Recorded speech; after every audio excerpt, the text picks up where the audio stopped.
Assalomu alaykum hurmatli o'quvchilar.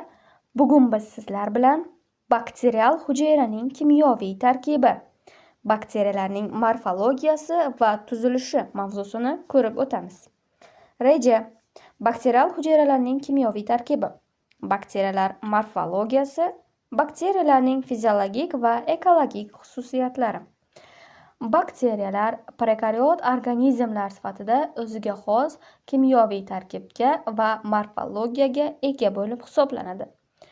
Bakterial hujayra massasining 70-80% suv, 20-30% esa quruq modda tashkil etadi.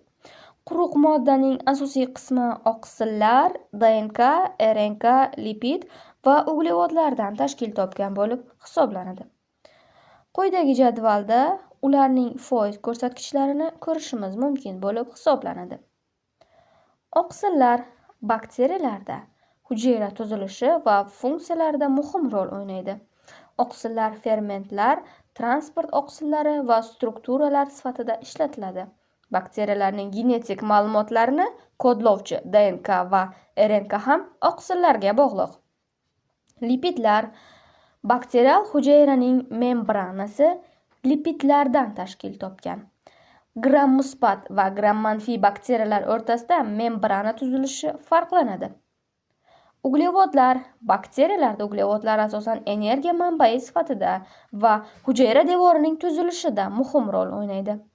Minerallar bakteriyalar uchun muhim bo'lgan moddalar hisoblanib, kalsiy, temir, magniy hujayra faoliyatida ishtirok etadi.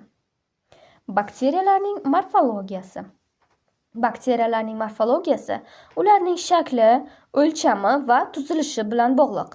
Bakteriyalar asosan 3 ta asosiy shaklda bo'ladi. Koklar yuqori sferik shaklga ega bakteriyalar. Ular bir-biriga bog'lanishi mumkin va turli xil guruhlar hosil qiladi. Masalan, streptokok va stafilokoklar. Batsillalar uzun silindrsimon shaklga ega bakteriyalar. Ular ham bir-biriga bog'lanishi mumkin. Masalan, Escherichia coli bakteriyasi.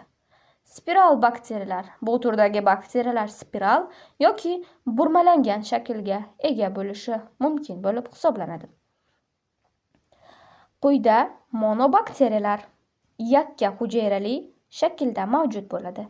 Diplokoklar, streptokoklar, stafilokoklar yoki zanjirli uzum shodasidek koloniya hosil qiladi. Harakatchan bakteriyalarda bir yoki bir nechta flagella mavjud bo'ladi. Harakatsiz turlarda kapsula bilan himoyalangan bo'ladi.